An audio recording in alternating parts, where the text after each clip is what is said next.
Hi guys, welcome to this week's video. Today I wanted to talk about Clomid, and where we left off last time I think was when we were waiting for the doctor to get back to us. We were kind of hot and bothered about it a little bit. Yeah, so they finally called back last Wednesday. Today is Wednesday, so it's been a week, and I was supposed to take it, I think it was Monday. No, they called me Tuesday, so it's been a little more than a week. And I was supposed to take it Sunday. Oh yeah, the Sunday's like 2 days before. Yeah, and so they finally called me back and they said, oh, we've called your prescription into the pharmacy. And I was like, is it okay to take it still? Because I was supposed to take it like 2 days ago. And they're like, oh, you probably should wait until next month then, because it's not going to be as effective. And we're both like really irritated because we had got a hold of them the week before. We'd made sure they knew it was really urgent, that we found all this information out. All they had to do was go and call the prescription in the pharmacy. And we were a little bit irritated because we knew the importance of her having to take it on Sunday, that it would make a big deal if it was Tuesday or Wednesday or Monday when she took the medication. And so we were a little irritated, especially when we felt like this month was going to be the month where it wasn't forced and where the medication would actually help her ovulate, because she's been ovulating every other month. So last month we took it, it would have been the month that she wasn't supposed to ovulate, and so we felt like this month was kind of be the all green on everything, you know, like the medicine, like she's already ovulating, and then the medicine puts the chances up a little bit higher of us getting pregnant, having a better ovulation cycle. So we were a little irritated because now next month would be the month where we kind of feel like it's forcing it again. So I guess we were a little frustrated. It was like everything happens for a reason, and so that's the way to look at it. But we were still a little bit. It was still a little bit hard. We were like, oh, this is kind of frustrating. Yeah, but oh well, it happens. So I think it was 2 days ago, right? Yes. I started feeling a little like not good. I had She was really sleepy, really tired. Oh yeah, I was really tired and I was nauseous. And she'd like take a nap and then be up for a couple hours, and then she was like ready to go to bed, and she'd go to sleep and sleep a big long night's sleep and sleep in a little bit the next morning. She's like super tired, which is weird for her because she has a hard time sleeping in. Like she's on the regular day. She can fall asleep at midnight and she can't place sleep past like 7:30 or 8, and she's like up. 9:30. Yeah, and so she couldn't sleep in. So it was really strange, especially when she takes naps too. Because when she takes naps, she's like up to like 1 or 2 o'clock in the morning. So I was like, what is going on? Because everything was a little bit out of whack. She was really tired. Yeah, it was really weird. So I decided to get a couple. And she was her legs were legs were aching, and then she was feeling nauseous a few times too as well. Yeah, 2 or 3 times she'd like gotten really nauseous, and she just like had to. Well, not 2 or 3 times. It's been like the last 3 days. Like anytime babe, do you want me to make this for dinner? No, I just don't feel good. I'm really nauseous and stuff. So I just didn't feel like eating. Like nothing sounded good. Now today it's a lot better actually. I don't know what it was, but she thought it was maybe she was pregnant. So yeah. So I went to go buy a couple pregnancy tests, and a couple days ago, and I took one yesterday and one today along with an ovulation test. And so I had a feeling they were going to be negative, but I decided to take them anyways. So I took them both. They were all negative, even the ovulation tests, and I kind of figured. So it was early. Yeah. I was shouldn't be ovulating for a couple weeks. No, I was just making sure to see where we were at. Yeah. And then, so I kind of figured it was gonna be. They were all gonna be negative, so I wasn't too like. I guess that's kind of the test this week or this month too. If our theory is correct as far as her ovulating.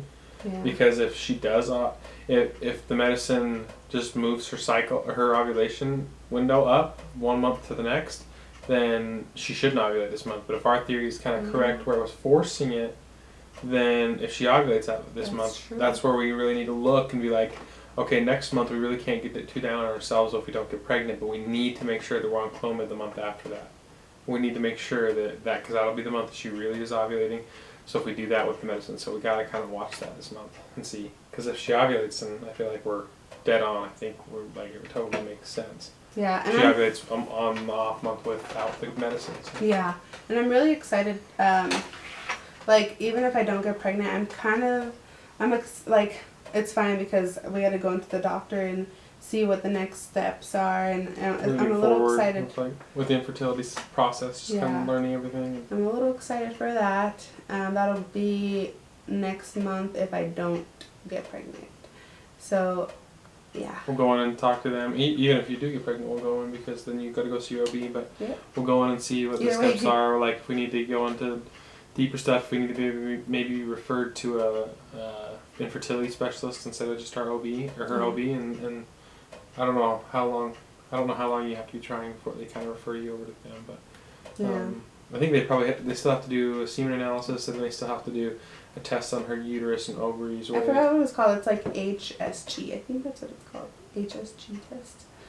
Or something like that. They put a fluid in your uterus and ovaries to make sure everything Yeah, to make sure there's no like flows right. blockages. There's no blockages or Which I'm holes kind or of curious gaps or- about that. Basically, like when you get a ball and you think it's popped, and you stick it under the water in your bathtub, and if the bubbles leak, you know you've got a problem. Yeah.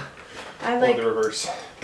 I'm kind of curious about that. I don't think I would have any blockages because I don't ovulate every month, but I think that has to do like with a lot with like my health, like how much I weigh and what I eat. Because when she was lighter, she was ovulating every month. Yeah, So so that's kind of like the blockages maybe aren't a problem. I kind of feel like if something's wrong, it's gonna be on my end because she's ovulating. But you never know. There's women that ovulate that just have problems too. But. Yeah, sometimes there's unexplained infertility, which makes me really nervous because I was like, I can deal with like bad test results, but when Yeah. you're just like, You're just like, we what's don't know what's wrong? wrong. That's really hard. It offers its good and its bads too, because then you're like, well, nothing's wrong, so maybe it's just not the right time, and maybe we will get pregnant. So I guess it's kind of good and bad when it comes to that type of like unexplained infertility. I keep telling myself that when the time comes, but in the back of my head, I just feel like it's never gonna come. Like I'm scared that it's never gonna happen, and so that's why I'm a little like, I get really upset about it. I think that's why a lot of people get upset about it, but. Yeah, I think I get frustrated with that too, but I kind of feel in the back of my mind, so I guess I'm like an onion with multiple layers. I feel like on the surface, I feel like we're ready and we want to have a baby, but then I kind of feel like we need, like maybe it's going to happen when it's the right time, and maybe that time's not right now, and I don't really feel like it's never going to happen. Like I don't want to be convinced, you know, knock on wood, I don't want to be convinced that it's never going to happen, but I feel like in the back of my mind it'll be okay. Maybe it's just not right now. Maybe this isn't the time. I need to lose weight.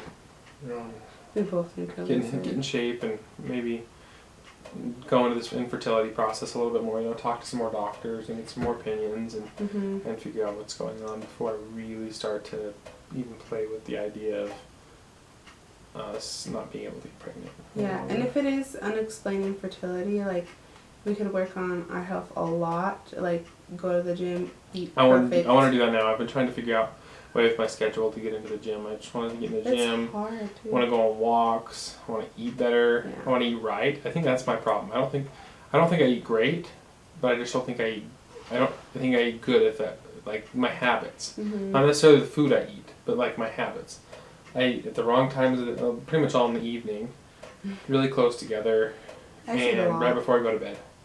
Yeah, I mean, some days I do eat a lot, but I feel like for the most part, I don't get that because I'm 6'4", and so my calorie intake is like 2,600 or something like that. That's my ideal calorie intake for my weight, or I mean for my height.